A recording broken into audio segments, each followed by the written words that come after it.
पशुवत आचरण, मनुष्य शरीर प्राप्त करके राक्षस आचरण, राक्षसों की यही पहचान होती है। मां नहीं मातु पिता नहीं देवा, साधुन ते करवा वही सेवा।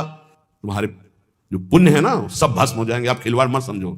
वो विरक्त है, भले तुम्हें नौजवान दिखाई दे रहा है, वो शरणागत है, जो आचार्य ने मंत्र दिया वही गुरु परंपरा से चला रहा है, वही मंत्र उसमें। आप उसको बोल रहे हो हमारे लिए कुर्सी डालो, पैंट शर्ट पहने हो कुर्सी डाल। हाँ, आप असमर्थ हो तो हाथ जोड़कर प्रार्थना कीजिए कि बैठने में हमारी टांग टूट गई है, हम बैठ नहीं पा रहे हैं, क्या व्यवस्था हो सकती है क्या? याचना इस कोटि की। आदेश, बाबा जरा कुर्सी लाना, तो बाबा तो कुर्सी रख देंगे, आप उनको तुम भिक्षुक समझते हो। सारे सुकृत तुम्हारे नष्ट हो जाएं। ये जो संतों के द्वारा दिए हुए आसन में अयोग्य पुरुष बैठ जाते हैं ना, इनके सारे सुकृत नष्ट हो जाते हैं। ये क्या समझते हैं? तुरंत आसन दिया जाता है किसी भी, आओ आसन को प्रणाम करके समेट कर रख दो। अगर आसन में बैठने की योग्यता रही, आसन में बैठने की योग्यता उसकी मानी जाती है जो सामने बैठा है, उस स्थिति का हो या उससे श्रेष्ठ हो। बहुत होश में ये बातें सत्संग में ही मिलती है और अन्यत्र नहीं मिलती। आसन बिछाने का मतलब तुम कोई महान नहीं हो गए हो, अपने में दैन्यता नहीं तो वैष्णव किस बात के? आसन ग्रहण वैसे ही बिछा हुआ है, उसके ऊपर आसन लगा हुआ है गुरुजनों के लिए, श्रेष्ठ जनों के लिए। आप आसन में बैठने के अधिकारी हैं। सत्कर्म के द्वारा कमाए हुए धन से मात्र देवो भव पितृ, हम बार बार चिल्ला के कह रहे, क्योंकि कलयुगी इन पुत्रों को अब समझ में नहीं आ रहा। जो बोओगे वही काटोगे। अगर आप अपने पुत्रों को सत अध्यात्म की शिक्षा देंगे और स्वयं अध्यात्म से चलेंगे तो तुम्हारा बुढ़ापा ठीक से जाएगा। नहीं, बुढ़ापा बहुत मुश्किल से कटता है, बहुत मुश्किल से। हाँ, हमें कई दृश्य देखने को मिलते हैं। बता रहे एक बार इंदौर, बिंदौर इधर है, इच्छावर फतेहपुर, वहां से भ्रमण करते यार, बड़े मकान से वयोवृद्ध भागते हुए आए, और स्वामी जी स्वामी जी स्वामी जी, बहुत कष्ट में हो। क्या कष्ट है आपको? आप तो महल से उतर रहे हैं। ये किसका है? बोले मेरा ही है। उनका कष्ट क्या है? बोले 4 लड़का है, 4 बहू है, सब खाते पीते हैं, मैं बहुत कष्ट में हूँ, सब कोई अपमान करता है। उनका निकलो फिर बाहर, बाबा जी बनो, भजन करो, भगवान के मार्ग का अनुसरण करो। चौथी अवस्था है। बोले ये तो नहीं हो सकता, रहूंगा तो यही कुछ ऐसा कर दो कि जिससे हमारे बच्चों की बुद्धि बदल जाए, जो हमको पीटते हैं, गाली देते हैं। हमका वो जादू तो हम जानते नहीं, और चल पड़े। और बड़ा अंदर से चिंतन हुआ कि जीव कितना आसक्त है। उन्हीं पुत्र परिवार घर में, बुढ़ापे का समय है, चौथी अवस्था में, अगर घर ही में रह के भजन करो तो झंझट नहीं होगी। जो मिले जैसे मिले जीवन यापन करो, भजन करो, लेकिन प्रभु से मतलब नहीं। तो जितने भी जवान भाई बहन सुन रहे हैं, आप अपने माता पिता को, यहां हमारा वेद कहता है मातृ देवो हो, माता भगवान है, पितृ देवो हो, पिता हमारा भगवान है। धर्म के द्वारा कमाए हुए धन से माता पिता की सेवा करो। दूसरे दोष युक्त कर्मों का कभी आचरण मत करो। यन्नस्माकं सुचरितानि तानि तोयो पापाश्यानि नो इतराणि। सुंदर आचरण करो जो महापुरुषों के द्वारा विधान किए गए हैं, पाप आचरण कभी मत करो। हमारे आचरणों में से एक भी ऐसा आचरण नहीं होना चाहिए जो दूसरे को दुखी करके धन संपत्ति लेने वाला हो। वेद कहता है पापाचरण किया और आपको गड्डी पकड़ा दी, आप निर्दोष को दंड दे दिए और दोषी को धन के कारण मुक्त कर दिए। अब आपके परिवार में जो तांडव मचेगा वो झेल नहीं पाओगे, चाहे कोई भी हो। बहुत ध्यान से सुनना है, सत्संग है, ये शास्त्र है। जो अधर्म पूर्वक दूसरे के द्वारा दिए हुए धन से गलत निर्णय करता है, दोषी को मुक्त करता है और निर्दोष को दंड देता है, उसको दुखिया को न सताइए, दुखिया देगा रोए। जब दुखिया के मुखिया सुने तब तेरी गति क्या होए। मर्सिडीज गाड़ी में भुन जाओगे भुट्टे की तरह अंदर, कोई सांस लेने की जगह नहीं मिलेगी। कैसे? आगे से गाड़ी में किसी कारण आग लग गई, चलती गाड़ी में। अब आजकल सब रिमोट का सिस्टम होता है, वो तार जल गए जिनसे गेट खोला जाता है। अब गेट लॉक, लोग हैं आसपास कोशिश कर रहे हैं, ना गेट खुल रहा है ना शीशा टूटा, भम मचा हुआ है। चीखते हुए अंदर एक एक परिवार का सदस्य भस्म हो रहा है। क्यों? किसी के परिवार को उजाड़ा तुमने, किसी के निर्दोष की तुमने दंड विधान किए हैं, पापाचरण किए, वो भोगना पड़ेगा। इसीलिए बार बार तुम्हें भयावह शब्दों से कहते हैं कोई तुम्हें दंड नहीं देगा, तुम्हारे कर्म हर समय तुम्हारी खोपड़ी में सवार हो, वही तुम्हें दंड देंगे। इसलिए हमारा वेद कहता है यन्यस्माकः सुचरितानि तानि तोयो पापास्यानि नो इतराणि। जिसमें महापुरुष विधान किए हैं कि यह आचरण करो वो सुकृत है, और जिसे मना करते ऐसे पापाचरण मत करो, कभी दूसरे का अहित मत करो। जो कोई भी हमसे श्रेष्ठ गुरुजन है उनका आदर करो, उनको आसन दो, उनको विविध पदार्थों से सुख पहुंचाओ, विश्राम कर लेने के बाद वार्ता करो। श्रद्धा पूर्वक माता पिता गुरुजन अतिथि इनकी सेवा करना परम धर्म है। अश्रद्धा पूर्वक इनको कभी मत बर्ताव करो। बोलना, भोजन, ले बूढ़े जनों का ऐसे देखा है, ऐसे बड़ा कर लो, तुम्हारी भी बुढ़ापा आएगी, पता नहीं आ पाएगी कि नहीं आ पाएगी। अगर आएगी तो बहुत बढ़िया आएगी, तुम्हें ऐसे सताएगी कि आप देख लेना। बहुत हमारा हृदय इस बात से पीड़ित हो जाता है कि मां के प्रति ऐसा बर्ताव, जिस मां ने इतना पिता की क्षमता से हजारों गुना बढ़कर माता का प्यार होता है, ऐसे माता को, ऐसे पिता को हमें तो लगता है रोज चरण धो के पीना चाहिए। भगवान साक्षात इनमें विराजमान है। भगवान सच्ची कहता हूं, जो अपने माता पिता को त्रास देते हैं भगवान भी रक्षा नहीं करेंगे, कोई दान पुण्य तुम्हारा काम नहीं आएगा, क्योंकि ऐसे महामहिम पूज्य माता पिता के प्रति आप ऐसा देखो।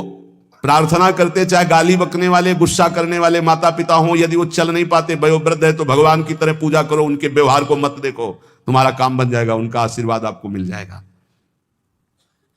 आर्थिक स्थिति के अनुसार अतिथि की सेवा करो, गुरुजनों की सेवा करो, भय से भी युक्त होकर सेवा करो। अधिकार है माता पिता का, गुरुजनों का, यदि आप सेवा नहीं करोगे तो अपराध लगेगा। इतना बड़ा शरीर पैदा किया है, लेबरी करो, रिक्शा चलाओ, उससे जो मिले अपने माता पिता की सेवा करो।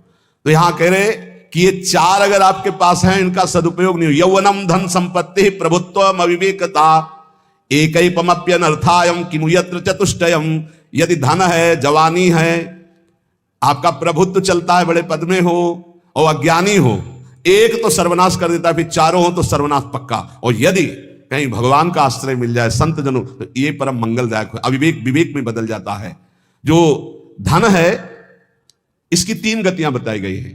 दान भोग विनाशश्च राया शूर्गतस् त्रिधा। तीन गति होती है, एक दान और एक स्वयं भोग करना, और अगर नहीं किया तो सर्वनाश, वो नाश को ही प्राप्त हो जाएगा।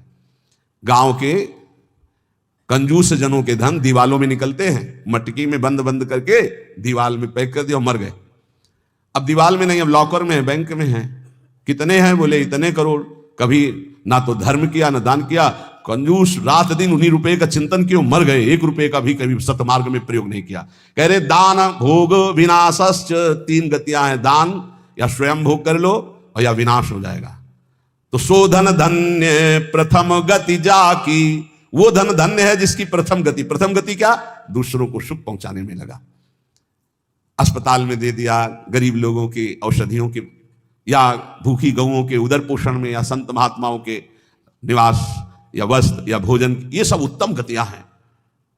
अगर ये नहीं किया तो चलो घर में ठाकुर जी विराजमान करो, स्वयं बढ़िया भोग लगाओ, पाओ, परिवार को सुखी रखो, इतना ही कर लो। वैसे सो धन धन्य प्रथम गति जाकी। प्रथम तो है दान, फिर दूसरा स्वयं चलो उपयोग कर लो, धर्म पूर्वक अपने परिवार का। लेकिन अगर ऐसा नहीं किया तो तीसरी गति है नाश। वो तुम्हारे किसी काम में धन आने वाला नहीं है।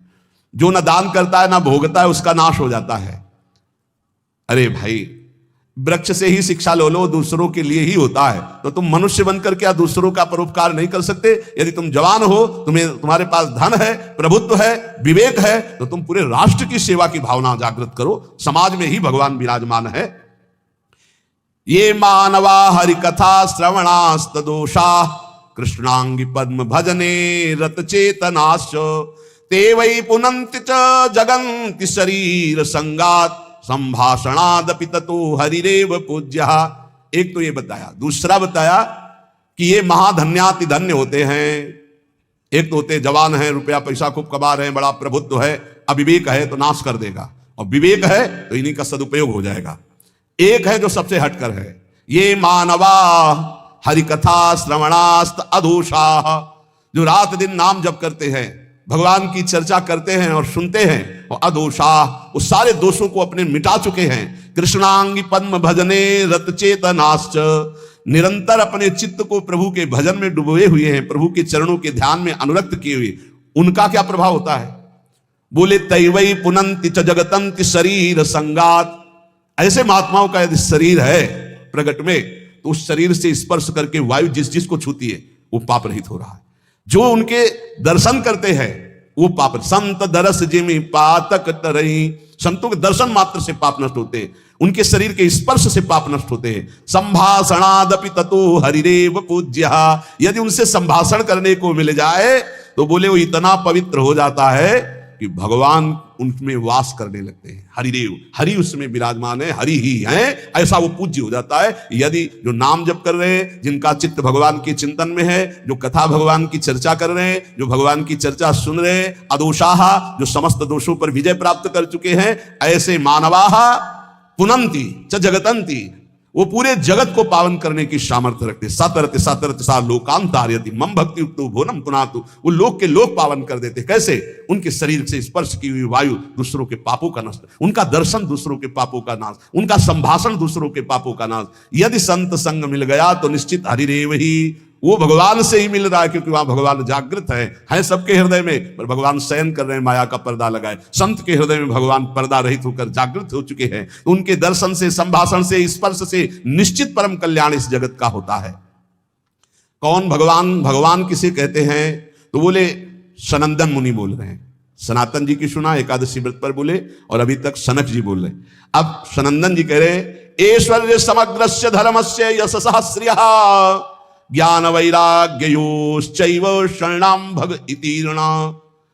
संपूर्ण ऐश्वर्य, संपूर्ण धर्म, संपूर्ण यश, संपूर्ण श्री, संपूर्ण ज्ञान, संपूर्ण वैराग्य, ये 6 जहां विराजमान हैं भग, उन्हें भगवान कहते हैं। ये पूर्ण रूप से भगवान में ही विराजमान है, और जिसमें ये सामर्थ्य है उसे भगवान कहते हैं। उत्पत्ति प्रलयम चैव भूतानामा गतिम गतिम वेत्ति विद्याम अविद्याम च सवाच्यो भगवानिति। जो सबकी स्वयं अपने संकल्प से उत्पत्ति करता है, उत्पत्ति करने वाले ब्रह्मा जी की भी जो उत्पत्ति का कारण है, जो अपने ही बल से सबका विनाश कर देता है, प्रलय, और जो सबका पालन करता है, उसे भगवान कहते हैं। जो आवागमन तथा विद्या अविद्या इसका स्वामी है, उसे भगवान कहते हैं। जो संपूर्ण ऐश्वर्य, संपूर्ण धर्म, संपूर्ण यश, संपूर्ण श्री, संपूर्ण ज्ञान, संपूर्ण वैराग्य और उत्पत्ति, पालन, प्रलय का स्वामी, जो विद्या अविद्या आवागमन जिसी के इशारे से होता है, वही है भगवान, वही सबका भगवान है। इसलिए जो उपासक भगवान की आराधना करता है, वो ये देखे, सा एवाधस्तात् वेद, सा उपरिष्टात्, सा पश्चात्, सा पुरस्तात्, स दक्षिणतः, स उत्तरतः, स एवेदः सर्वमित्यथातो अहंकार देश एवाहमेवाधस्तादः मुपरिष्टादहं पश्चादहं पुरस्तादहं दक्षिणोतोः मुत्तरोतोः मे वेदः सर्वमिति। वो जो भगवान है, कहा है? बोले सा एवाधस्तात्, सा उपरिष्टात्, वो नीचे है, वो ऊपर है, वो पीछे है, वो आगे है, वो दाहिने भी है, वो बाएं भी है, और वही ये सब कुछ है जो देख रहे हो, केवल भगवान ही भगवान है। बोले जो ऐसा देखता है, उसका अहंकार भगवान में लीन हो जाता है।